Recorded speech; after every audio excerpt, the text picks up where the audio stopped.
Welcome to Master the Game. I am Juice, and today we are going to be talking about Legend of Vox Machina, episodes 7, 8, and 9. And we're going to dive into a little bit more of the specifics in these episodes. So let's get started.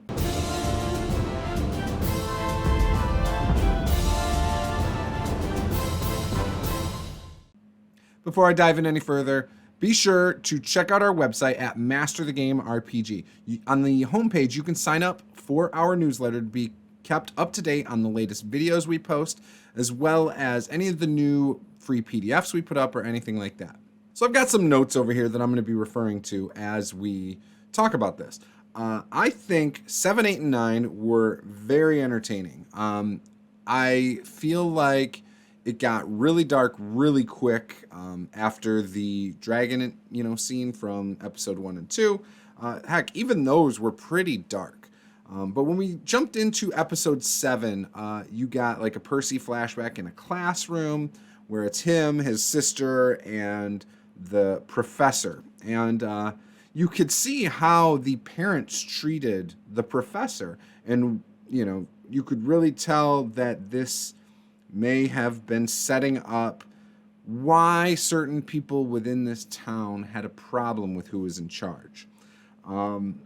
Now, that doesn't mean that anything that happened is justified. It's just kind of giving you some insight into some of the villains later on.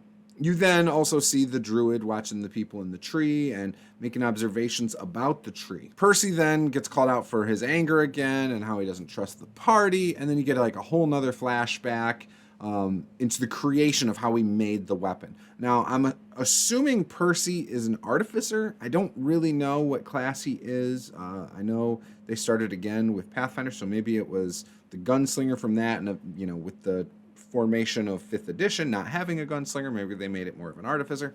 I don't know, but I thought it was pretty good, showing you how he made his weapon and things like that. You then get the druid in the basement curious about the tree. You also find out that there are 6 barrels in Percy's gun, and the bard asks who is the final bullet for, because there's no name associated with it. Now, again, I haven't watched a ton of stuff later on. I can only assume it's for Percy, maybe for himself when he's finished everything and just ending it all, but I don't know. So yeah, if you know, don't spoil it in the comments below. Please don't. I don't want to know. Not yet, at least. And maybe I don't get that answer. I don't know. You also find the druid.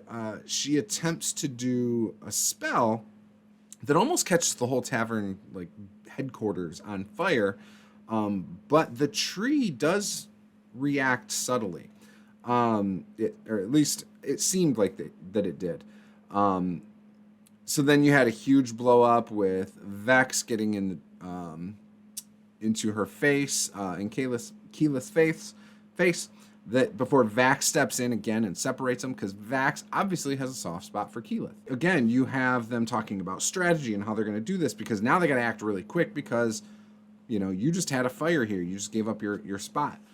So Scanlan wants to participate. He wants to contribute because he hasn't done a lot yet.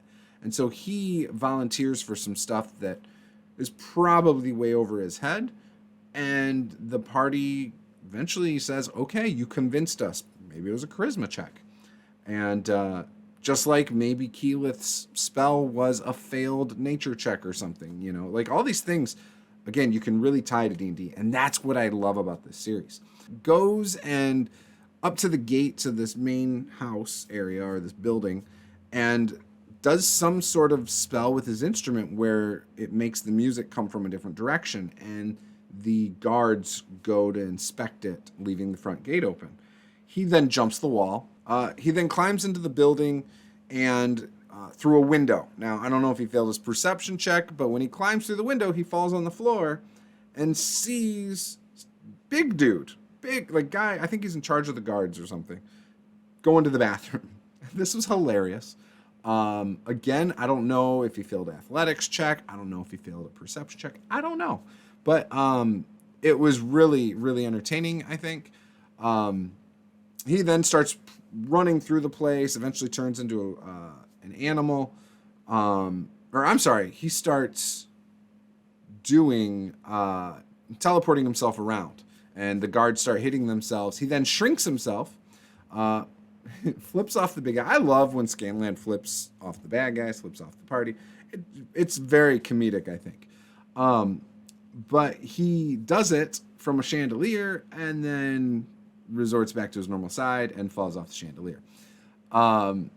He then drinks a potion of fire breath, breathes it, and yeah, that was pretty funny. And then he finds a war table that has all sorts of stuff on it. And at this time, you see the rest of Vox Machina rush in to another spot. The bad guys are waiting for them. And basically, it's a trap. They got a bunch of arrows drawn. They're about to shoot him. Because again, Scanlan was setting a distraction so they could go into something else. And they thought it worked, because even from there, people left. They bust it. It cuts back to Scanlan, and he's using Big B's hand to punch the bad guy. They're on like a roof, but the bad guy is also hitting him. Ultimately, though, he gets the bad guy pretty good, and the bad guy catches on fire. You then cut back to, again, the main group. They've gone upstairs after beating up all the guards, and some really cool stuff. Like, Vex does this real cool thing where she splits another dude's arrow, who was kind of talking smack before that. That was awesome. You then had Percy chasing the professor. That was some interesting stuff. He sees his sister, and then the professor slits her throat. Very graphic. She falls. Percy just panics, deer in headlights. The other party members come in. You have Keyleth and Vax come in and start trying to help. Keyleth starts doing some spell with mud and whatever. Puts it on the throat. Percy then chases the professor, Professor Anders, out of the room. And that was the end of that episode. The next episode, you start with Pike. Pike is a cleric, I believe. She's about the Everlight. She's a little gnome, I believe. She might be a halfling, but I think she's a gnome. She's in the middle of a ritual being performed on her by her church. And you see this, it almost looks like a sunset, and it's all dark. And she's she starts getting covered with this black ichor stuff. And it didn't seem to work, and she wakes up. Darkness seems to be taking over her dream state, I guess. You then cut back to the main group, and Percy's sister comes too. Again, this I think was a really cool moment. It could be where players are making death saves kind of thing, or that character's making a death save and they revive them with a healing spell. I thought it was fantastic the way it came out.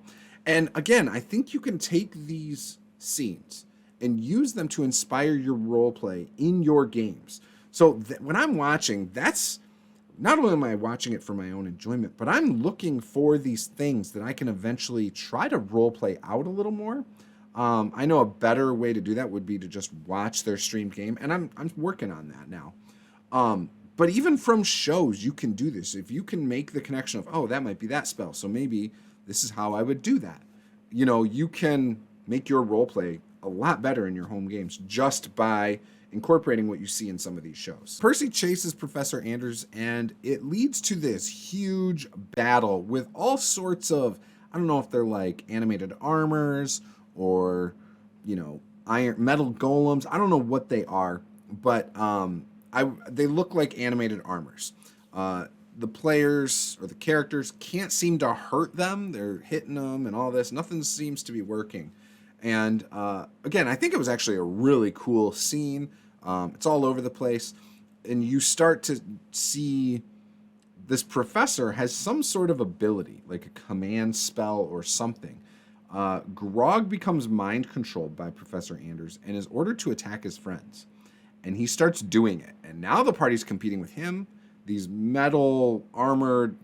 large metal armored things. and they can't get to Professor Anders. And as this is going on, you cut back again to Pike. Now, Pike, they're working her in here to give you some backstory into what has happened while she's away. I really like this. You're getting more in depth with all of that. And I find it interesting. I want to learn more about her. But at the same time, at this point, I don't know a lot about her. I'm not as connected to her. And I think this is how you do that. All shows, like if you watch shows with a lot of main characters or characters in general, it takes time to flesh them out. You know, if you think back to like the Game of Thrones series, it took time before you learned about all the characters, and really got to understand them. Sometimes it took seasons before you were like, oh, okay, that's kind of who they are. So I've heard some people like on the D&D TikTok community and stuff like that say the pacing is off. But again, I don't think it really is. I actually think it's in line with any show, and I actually really like it. So Pike is battling the darkness alone. She does a ritual by herself, or goes into it by herself. So she confronts her god. Basically, the Everlight saves her from being overcome with this darkness, and then starts questioning things for her, and makes her really contemplate why she has not been able to make a connection with the Everlight. And then they kind of cut back. Eventually, back at the Whitewood, I think is the name of it, back with the main party, they are all turned against Percy. They're all facing him. The professor says something like, I want you to be able to see them destroy you, or something like that. And this is one of those moments where, like, there's no way this guy can get out of this. No way. He then shoots an amazing ricochet bullet off, like, the wall or something to the left, and shoots the professor right through the mouth and tongue. Boom. That was pretty cool. I don't know if he had some kind of ricochet shot or something, but I really liked that. Throughout this, Percy looks like he is turning more and more evil every time he uses his gun. When he kills Professor Anders, he's got his mask on and smoke is coming from it. It almost seems like he made a pact with something like a warlock would, and once he completes this mission, he's dead. That's what it seems like. I don't know. But it was great. He then reunites with his sister. The druid, when they get outside and stuff, the druid casts a spell so that Whitestone is no longer covered by clouds, and moonlight starts coming through on the sun tree. And again, it was very symbolic of what they've done. They've made a big impact. However, it just brings attention on them. You cut to later Briarwood, and she then takes a servant and kills them, casts a ritual on them, and then all of a sudden, undead start rising from the cemetery.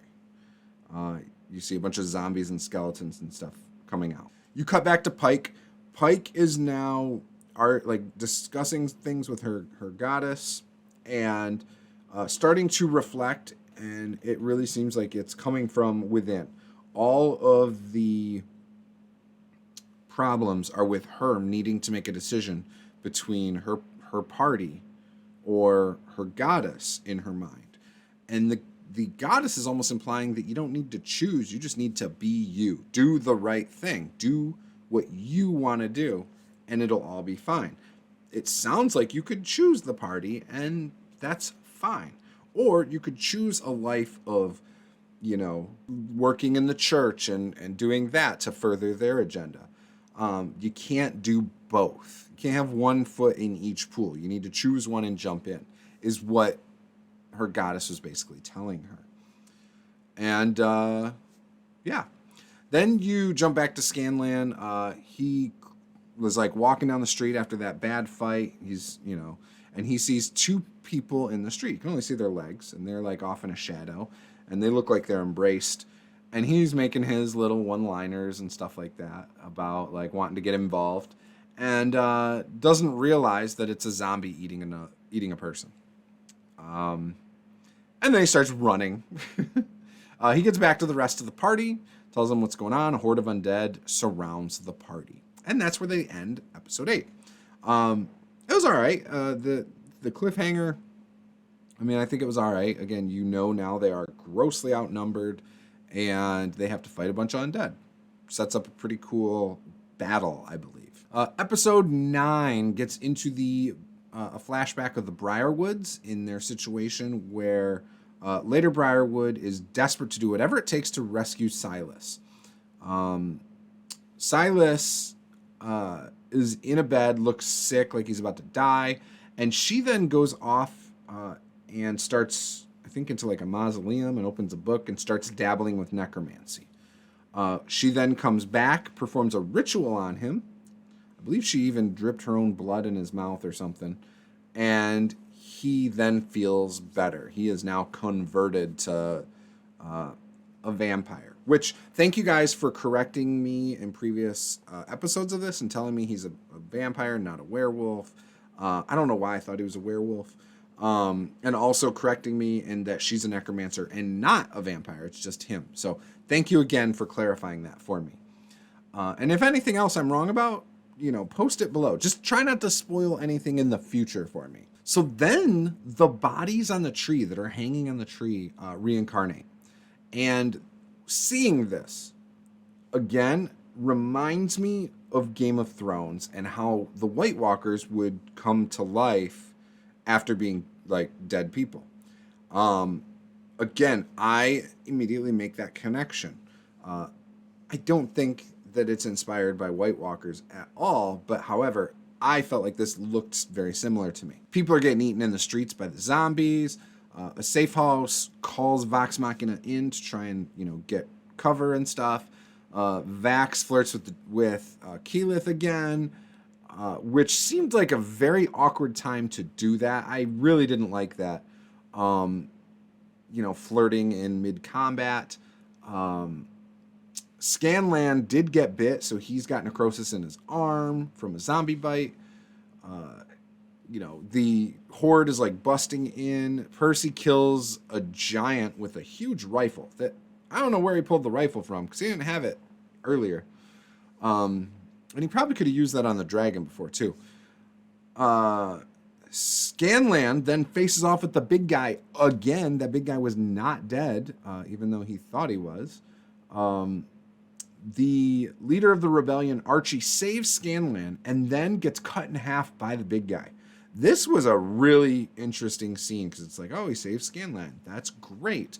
Wait, he just got killed. And you see Percy's reaction to his friend, his childhood friend, being killed. That was an interesting scene for sure.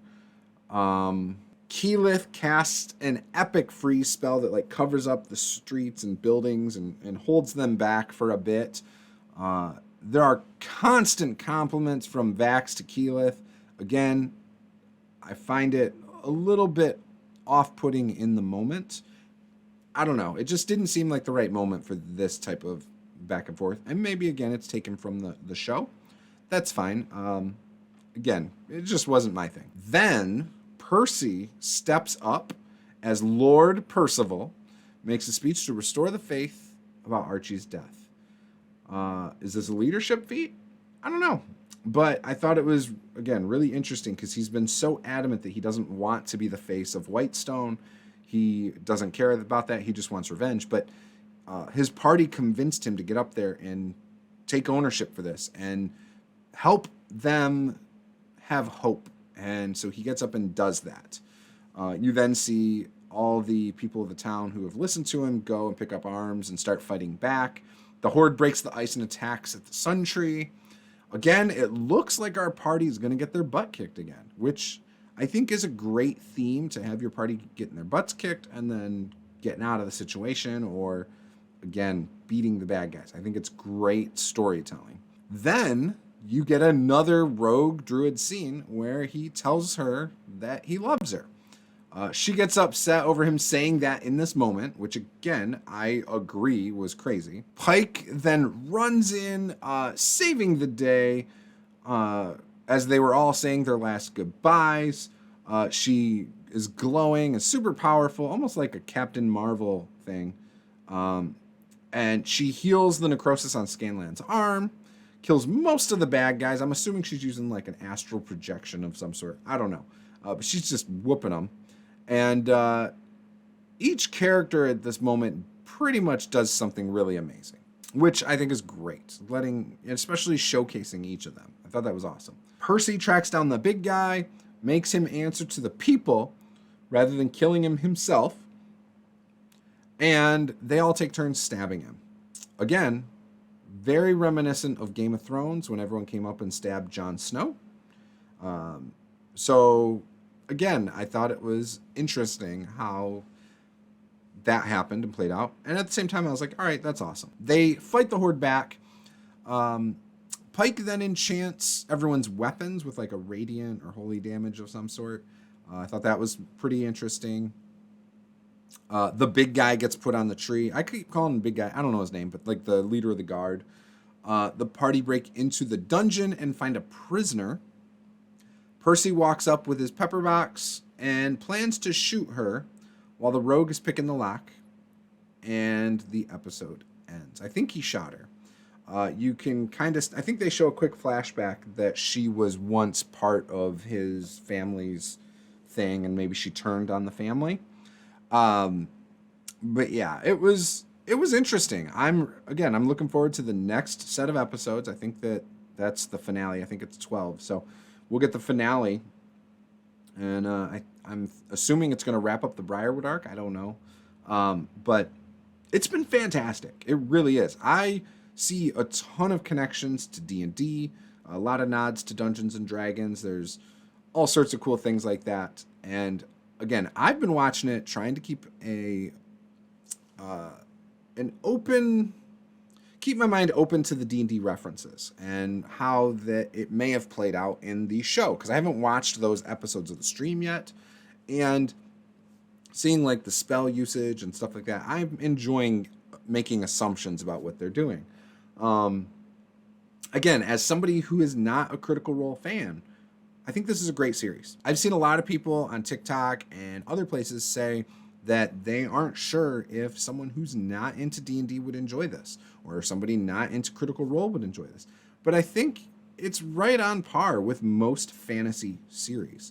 I mean, obviously, if you're not into fantasy, not into D&D, and not into Critical Role, you're probably not going to like it. But no matter what they did, you wouldn't like it, because the target audience is D&D, fantasy, and Critical Role fans. Like, those are the people. More importantly, Critical Role fans. But again, I think this satisfies things for people who like fantasy, high fantasy. And you're getting all that you would want in this show, I think. Now, for some people, the crudeness of it all might put them off. The gore might put them off. The sexual references, there's things that might put people off. In some instances, immature humor might put people off. But I think most people who enjoy fantasy, D&D, and or Critical Role will enjoy this series. That's my takeaway as somebody who pretty much only ticks 2 of those 3 boxes, but I'm coming around on the 3rd box. So, yeah, I don't know. Would love to hear what you think. It is kind of interesting hearing other people's takes on this show or these shows. If you disagree with me and you think it's garbage, let me know. I've talked to a few people who couldn't make it through the first episode, and most of them were because of the crudeness. Some people thought that it was too silly. So, again, I would love to know what you think in the comments below. Again, if this is your first time, hit that subscribe button. Give us a like if you like this. If you don't like my review, give me a dislike. I don't mind that either. This was Master the Game. I am Juice. Game on.